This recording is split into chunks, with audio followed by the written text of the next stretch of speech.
But what led you to focus on humbleness this time? Actually, I could only write about things that I suffer. I realized, maybe I'm always too humble. That's how I decided to choose this topic to work on. How do you redefine humility in your book? Being powerful or successful can go hand in hand with being humble. A lot of times, being humble actually leads you to be successful. Do you have any tips for Japanese business person to utilize humility as a strength in the global business environment? Being humble doesn't mean that you are acknowledging you're worse than the others. So being humble is more about thinking less about yourself. It's more about thinking about yourself less, not thinking less about yourself. How do you think the human quality of humility will change or increase in its value? Yeah, I really like this question. こんにちは。MC の田中泉です。今回はこちらの本、謙虚な人の作戦帳、こちらをテーマにお話を伺います。ゲストにお迎えしたのは台湾出身の著者、ジルチャンさんです。よろしくお願いいたします。Welcome again to PIVOT, Jill. Thank you. Thank you so much for having me back. Yeah. First of all, congratulations on the publication of your new book, You Deserve to Shine. How is the feedback so far? I heard different feedbacks and all are very positive, and a lot of them saying that, this is so helpful for them in a way that because it resonates them, and maybe because of not a lot of people are willing to share such vulnerable experiences. So that's by far the most feedback that I hear about, which is to thank me for writing the book. Yeah, so I was so surprised when I read this book because every description or example in the book seemed like talking about me. Really?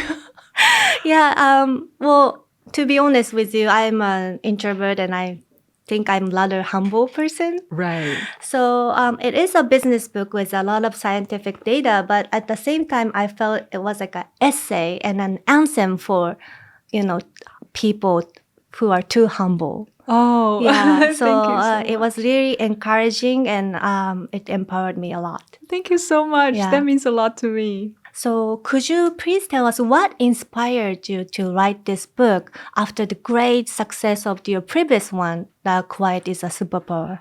Yeah, I think my previous one, Quiet is a Superpower, was a success in Japan because I had a great team. They support me a lot, and Japan is so friendly to me. So maybe a lot of people bought this book. But after that, I actually felt a lot of burden because of the success, because I didn't think I deserve it. I thought it was all luck and it was all like other people's support or help. So I feel fake. I feel like I don't deserve it. And someday, maybe tomorrow or maybe 10 minutes later, people will find out that I'm fake because I'm not that good.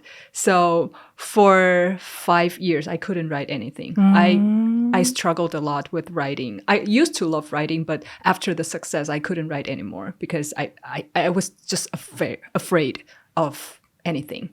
And then I remember 2 years ago, I went to Japan. Here, I sat in this studio and I met readers in person.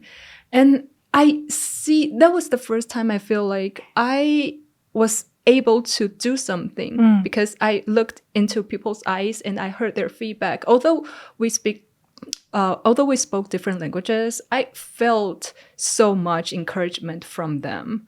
And that was the first time I feel like, maybe there's something I can do to help people by writing. So that's why I started According writing. to the preface to the Japanese edition, this is a book that was born in Japan, you said. Yes, yes. If that is not too flattering. No, this is really born in Japan because I started writing on the flight back from Tokyo to Taipei. So this book was possible only because of the readers in Japan, because they gave me so much encouragement and so much positive feedback that I feel like, if this is something that I could do, maybe I could and I should continue writing. So, yeah. Yeah, and in fact, I realized there are many examples of Japanese manga and dramas and people in this book. Yes. So you really know about many Japanese culture and you appreciate it. I do appreciate Japanese pop culture. Growing up, I listened to J-pop music.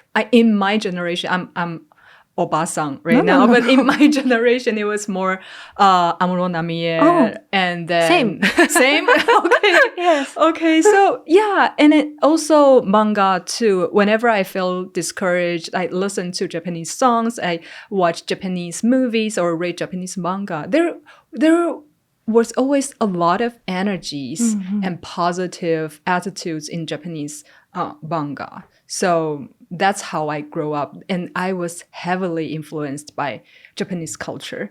So I feel like, although I don't speak language, I feel like a part of Taiwanese culture and Japanese culture is very similar and connected to each other. And I really appreciate that. Yeah, maybe that was one of the reasons why it resonated too, because it has many Japanese examples. Right. So Yeah, I tried to. And I didn't intentionally do that. And that just like very natural. And I thought of those examples. And then after finishing the book, I looked back and realized, oh, maybe there are too many Japanese examples. Should I take them out? No, please leave it. Yeah. And it turns out that Taiwanese people, they resonate those too. So yeah. I see.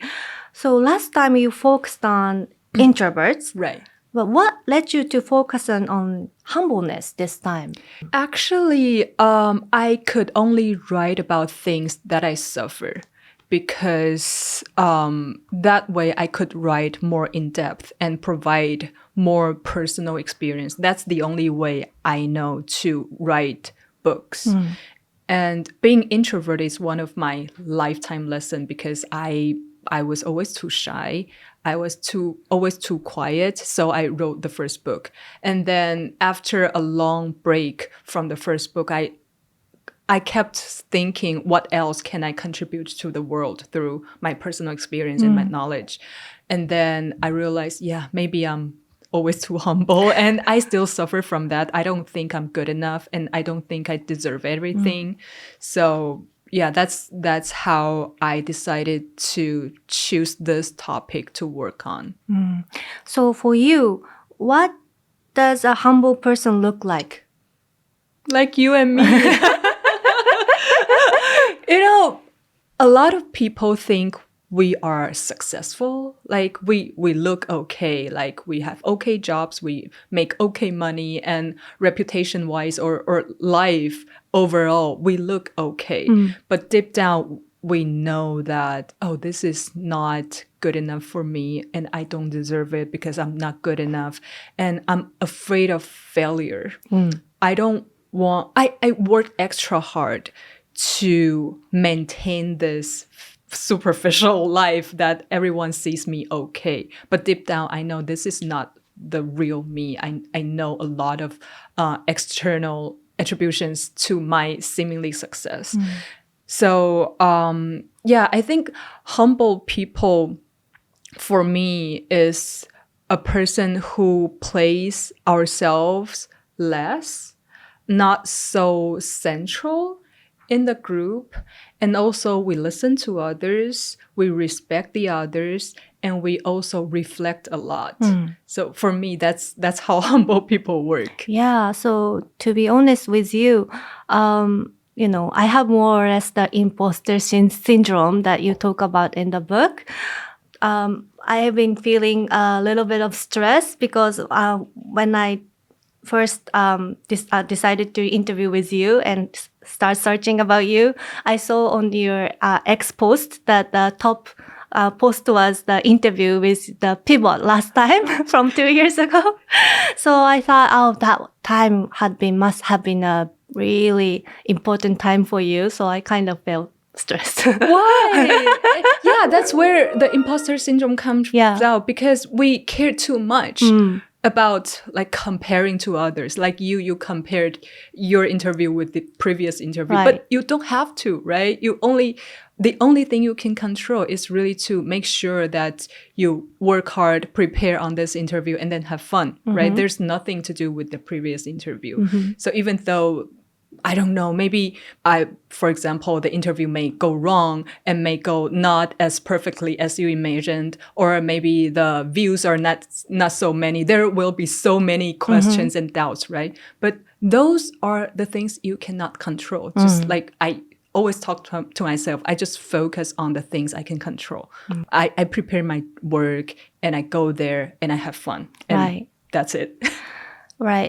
But you, in this book, you actually think that humility could be a powerful attribute in today's world. But I guess for many people, humility is associated with some weakness or lack of ambition, especially in the business scene. But how do you redefine humility in your book? I think being powerful or successful can go hand in hand with being humble. That's my view. A lot of times, being humble actually lead you to be successful or lead you to be powerful. I'm saying that not because I think that. It's because, for example, there's a person or an author called Jim Collins. I'm sure you know about him. He categorized leaders in 5 categories. And the top category, the most successful category, is level 5 leaders. And he defined level 5 leaders as those ones who combine personal humility and intense professional skill. So that actually is a great example of like being humble or humility is actually a critical component to being successful or being successful leaders. Top. Yes. Top of the top leader. Exactly. And actually, humility means that you can actually listen to people without putting you on the centerpiece of everything. And in today's business world, communication, especially effective communication, you ask around, you will find that listening is such a critical part of all the communication. So I think, go back to your question, humility and being powerful or influential or successful can be together. They don't go against each other. And B, being humble is actually helpful for you to be successful. So I encourage you people to step back a little bit and stop thinking humility as something passive or less ambitious or less aggressive. It's not. It's just a different way of working. It may be turned out to be a more effective and efficient way of doing things. So in this book, you first affirms the humble person that you can be you. Yes. And then describes the traps that humble person might fall into and how to overcome them as well. So could you share any traps that Japanese business person should be aware of or how to overcome it? There are some traps that I personally experienced too. I think the biggest trap or the things if I go back to 10 years ago or 20 years ago, I would tell that young self that one thing is really to embrace your personality, to embrace who you are. Because just recently, I realized that if we envy some people or if we want to be some people, that means we're not them. For example, I want to be someone more persuasive or more charismatic, but that means I'm not, right? So instead of trying to being them, the most efficient way is actually to be me and try to find different ways of achieving that goal. Right. Yeah. So I think this is always the first thing I want to share with my authors, no matter what nationality they are. I feel like we always need to calm down to ourselves, to know who we are, to know who we are not, and then find your strengths and weaknesses and find our limits, find our everything, and then set up or design your strategy of achieving your goals. It's not about learning to be the successful people, but finding success in your own ways. You said you just realized recently. May I ask what made you realize that? What To made me embrace yourself? Yeah, I struggle a lot, to be honest, in the first half of my career because I feel like I'm not good enough and I'm too quiet and I just don't fit in. I can't find the right way for me to work in a certain scenarios or in certain environments. So I wanted to be like someone who's more cheerful or more powerful, more likable. But I just couldn't. I couldn't. I'm not funny. I don't talk jokes and I don't drink. I don't smoke. So sometimes I feel like, oh, it would be really nice if I could be someone else. But then I spent so much time and efforts trying to be them, but it didn't work. Not at all. So that was the turning point for me. I feel like, yeah, maybe before becoming someone else, I should become myself first. I should know myself better. I should understand my limits. What do I like? What do I don't like? Where do I do best? Where do I do worst? You know, it wasn't a single event that made me to make that change. It was more like, yeah, let's try that. Let's try to journey. be me. Yes. Till today. Yes, yes. And the book also suggests the strengths unique to humble people and how to better demonstrate them in the business scene. So could you give us any strategies for Japanese business person to take advantage of the strengths of humility? Yeah, sure. So for my experience and my observation and my research, a lot of the humble people, they are afraid of failures. They get nervous. They don't like risks. So one strength is actually they prepare a lot, just like you, just like me. We prepare a lot before an event, right? And that's exactly a strength right there. Because if you're not humble enough, you think you come into the room and you will win everything, you conquer the world, you won't prepare. But for us, because we're not good enough, we have some self-doubts and we're humble. So we think, oh, maybe I'm not good enough, so I will do my preparation to make sure everything goes well. So that's the first strength that we have. And the second strength, I would say, is the ability to listen and to cooperate with the others. Because nowadays, business is never about one superhero saving the whole world. It's more about teamwork. It's more about how do you use the resources you have to solve some problems, right? But the resources sometimes are people. And if you argue that only I am right, that kind of mindset is not going to help people listen to you. It's not going to be helpful to have an efficient teamwork. So I would say the second strength is actually the ability of listening and cooperating. And the third, I think for today's business world, it's all about setting priorities. And that's actually my reminder to humble people, because we tend to listen too much. Sometimes we want to take everyone's advice. Right. But that's one thing that's good. But there's a point that you cannot listen to everyone and you cannot please everyone. So actually setting priorities is our strength, because we understand that we have limits and we cannot please everyone or listen to everyone. So humble people tend to have this skill in priority setting, and we know what to do first and then the next without trying to do everything, because we know our limitations. Right. Yeah, the teamwork. So everything is a part of the team. So Yes. you should listen to others. And Yes. that's a great power of humble people. Yes. So for managers, what kind of approaches are particularly effective for humble people in leadership? So what do you think are the unique strengths of humble leaders and how they lead their teams as opposed to like you said, are traditional charismatic leaders? Yeah, I actually think being charismatic can also be humble. I think these don't conflict. Right. These are not As you said, conflicting I traits. mentioned about the level 5 leader. Yes. Yes.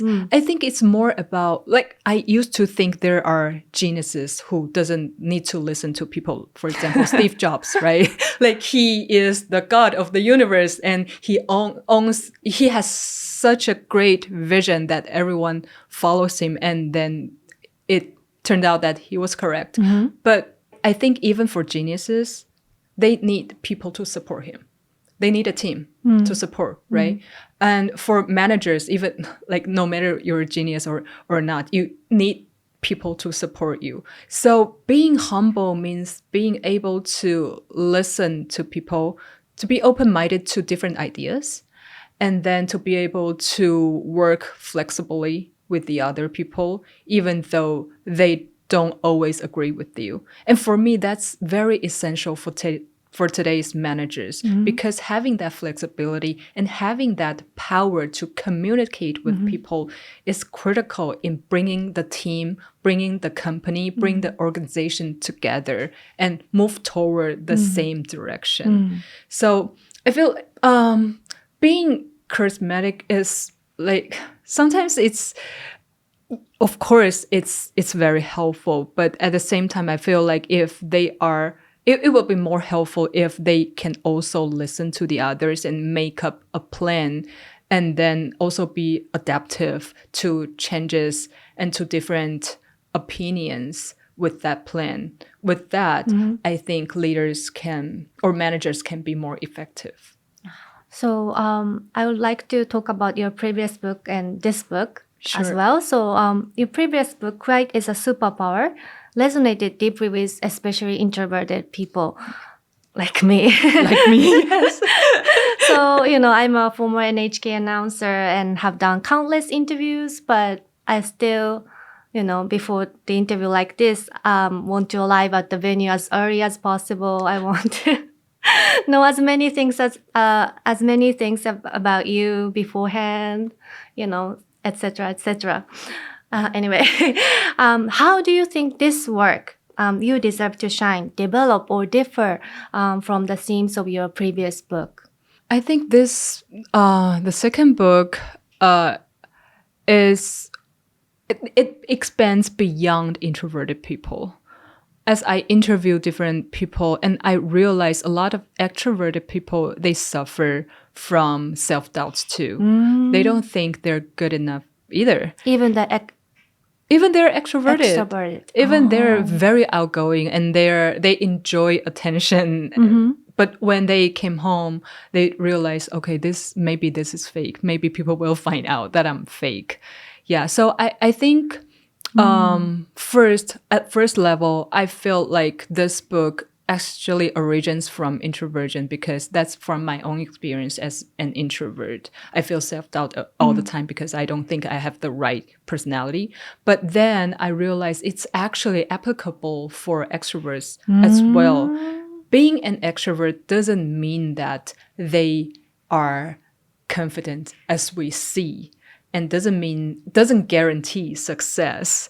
And it, of course, doesn't guarantee a lot of like self-empowerment or anything. They suffer from this too. So I feel like it, at some level, it resonates with introvert people, but in a broader term, it actually is for all the people who suffer from self-doubts or who have questions in their own presence or capabilities. All right. And especially these days, SNS are everywhere. You can compare with anyone all the time. Yes. So maybe this is the time when people are really easy to become, to have self-doubt or, have no confidence in yourselves. Exactly. Yeah.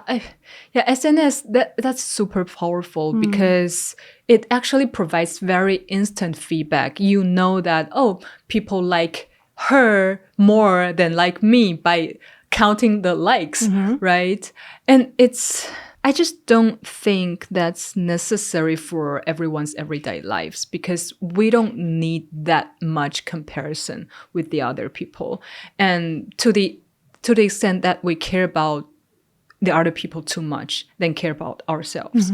And probably your experience too, because you work for the biggest brand of media in Japan, and you hear criticisms a lot, right? And sometimes criticisms helps us to grow, but too many or too much of the negative feedback that will crash us.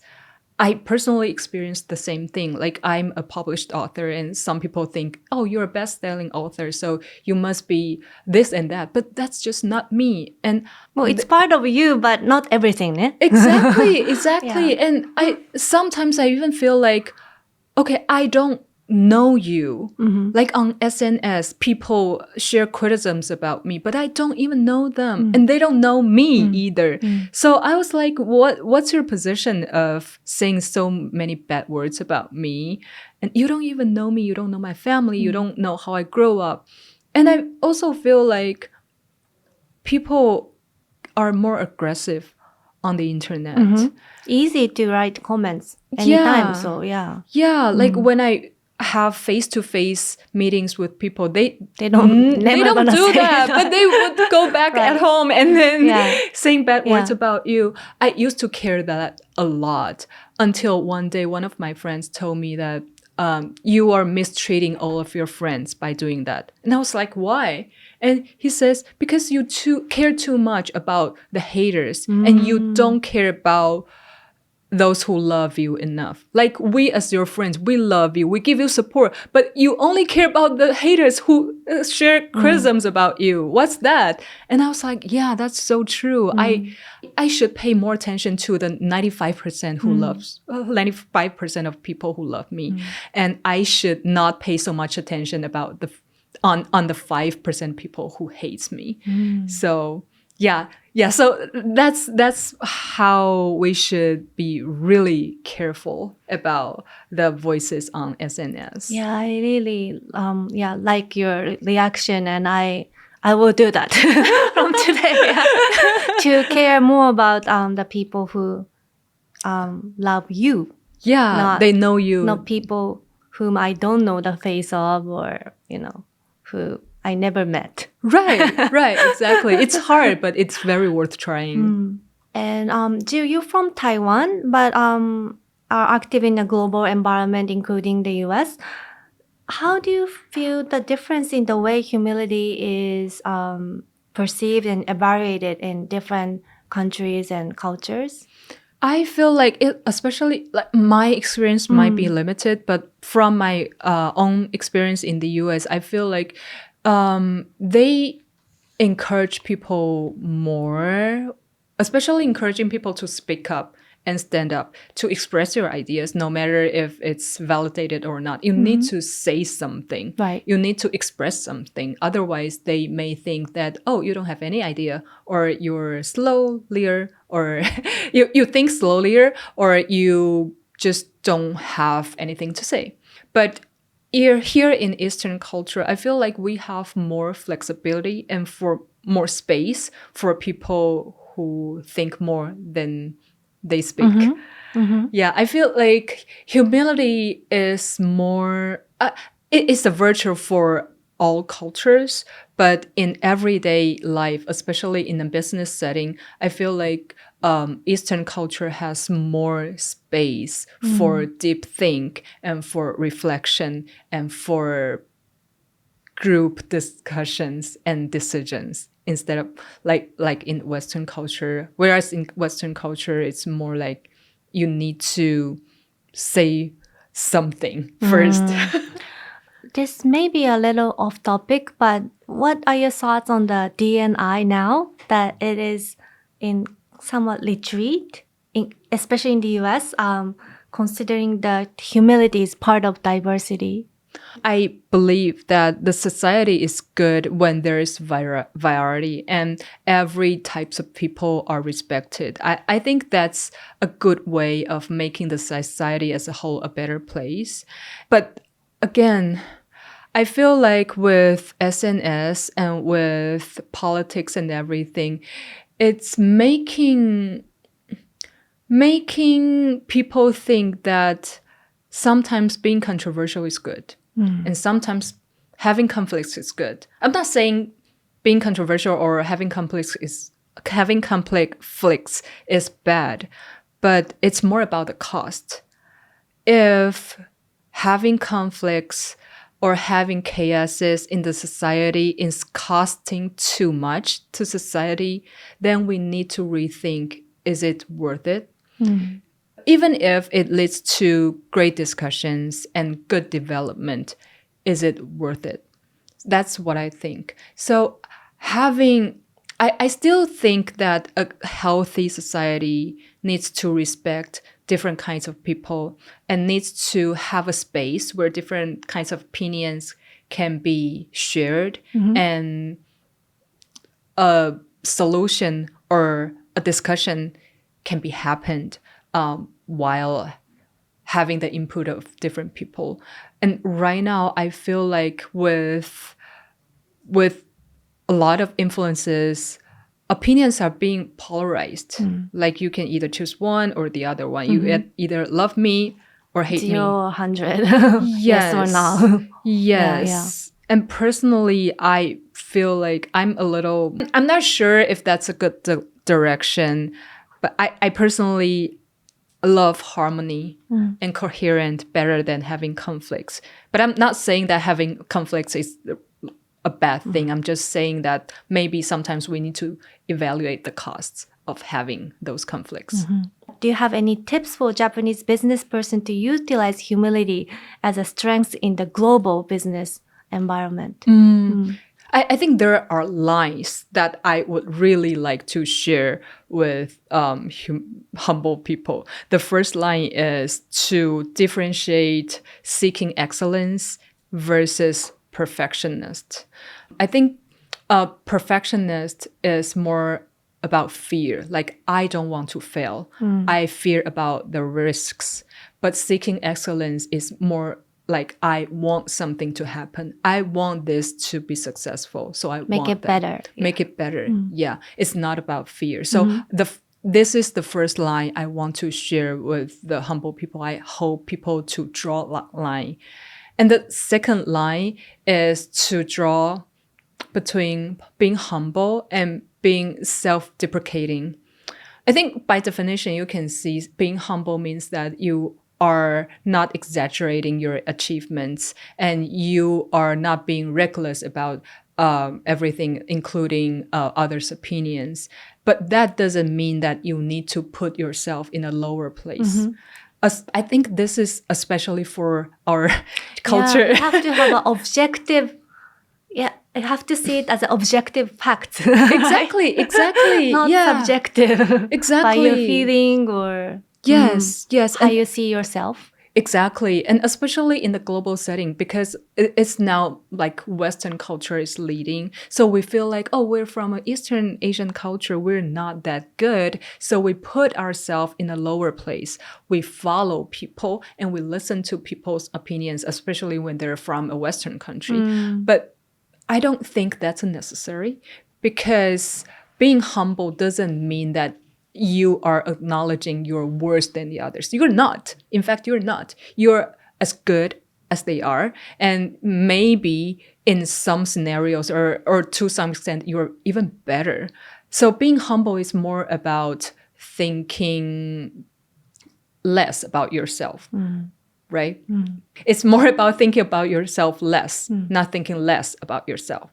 Okay. It's okay. I'll just draw two lines. I think those are beneficial enough for Japanese people in the global setting. But in recent years, as you said, the business environment has changed dramatically, especially with like SNS and of course the AIs. Yes. And maybe after COVID, the diversification of work styles, like work at home, working from. How do you think the human quality of humility will change or increase in its value in these times? Yeah, I really like this question Because Thank you. yeah, I remember there's one time in one of the interviews that the host asked me a question like, what's with AI so powerful right now? You as an author, what's your value?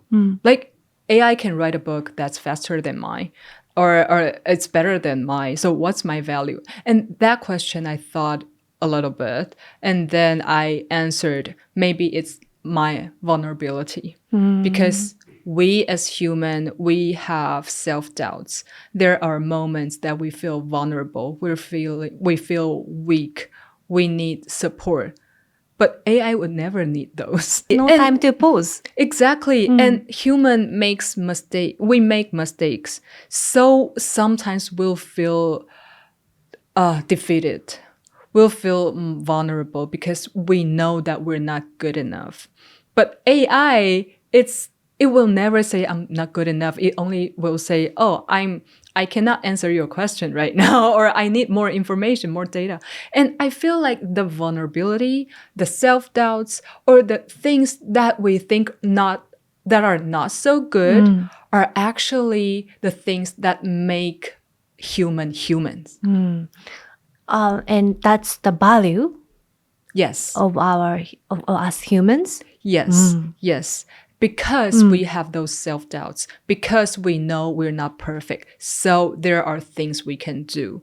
And because we don't think we're good enough, so we'll continue learning and hearing and improving instead of like AI, it's program, Right. Yeah, it's programmed. So I think having those down moments and having those vulnerable moments are actually very, very valuable for human experiences.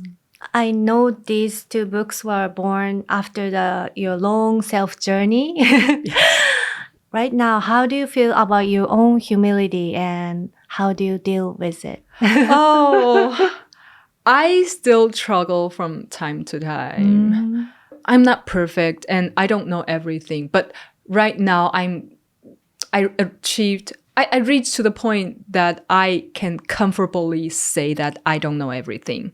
And I can comfortably say that I'm still learning. But in the past, I was so afraid of people noticing or realizing that I don't know everything. I want to act like I know everything.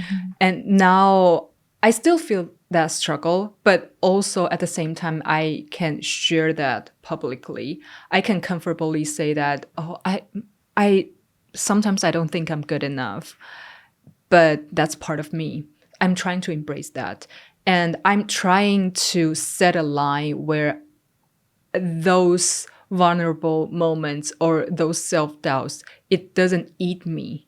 It doesn't eat all my hope or power or will to achieve success. I can still have those self-doubts, but I can control them.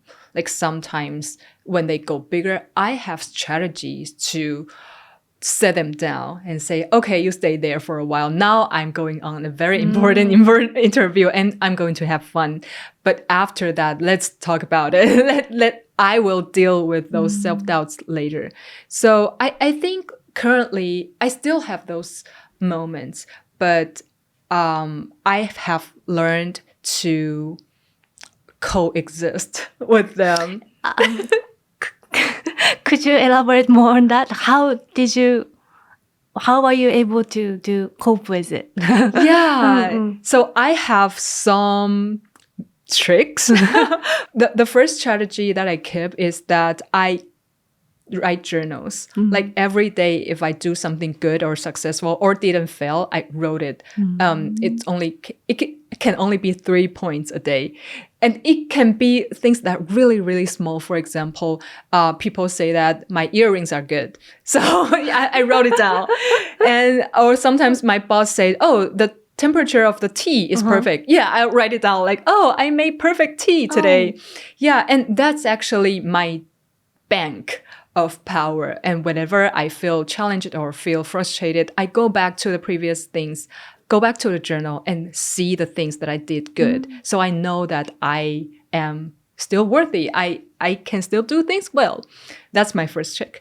And my second trick is to find a partner. I think that's super important. Whenever I feel very, very strong self-doubt, or to the point that I am convinced that I cannot do that right, or cannot accomplish that mission, I reach out to my partner. And for me, that's like the Avengers or something like that. That person or that group of people, they would be able to pick me up. They would be able to calm me down and give me support. And they will be the objective people who let me know that, hey, you can do this. You just need more time to prepare.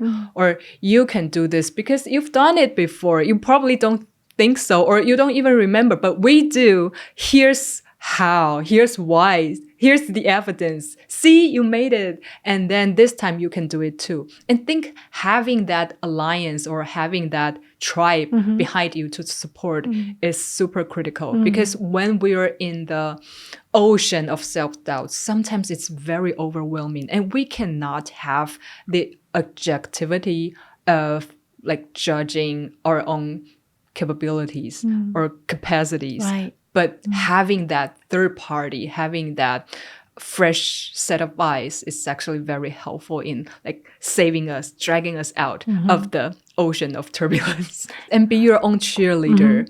Yeah. But if you cannot cheer yourself up, you need someone else to remind you that you are. It can be your family, but it can be your friends. Yes. Or can be someone online or neighbors, whoever. I think the most important thing is that person needs to understand you and needs to be objective, not judgmental.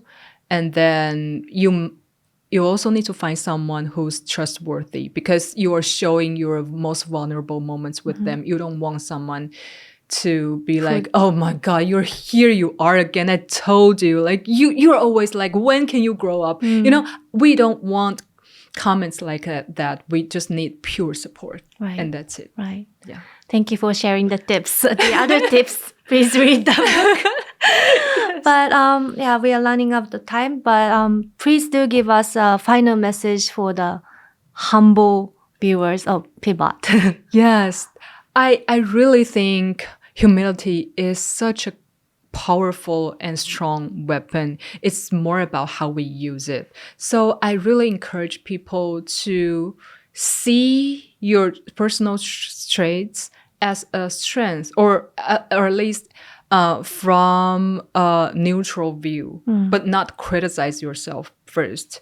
And when you know who you are, who you're not, when you know your limitations and things you can do, you can actually do a lot. You can play with your personal traits. You can design your own strategy to make your wish come true and to achieve your goals. I think being humility is something that we can treasure, something we can value. It's just about how to use this personal trait. It's not a bad thing. It's never a bad thing. It's more about how you can make that powerful and make that a tool that helps you to achieve your goals. Jill, I'm so glad that I had the courage to come here today and listen to your such a precious talk. Thank you so much for your valuable talk today. Thank you so much. ありがとうございました。ありがとうございました。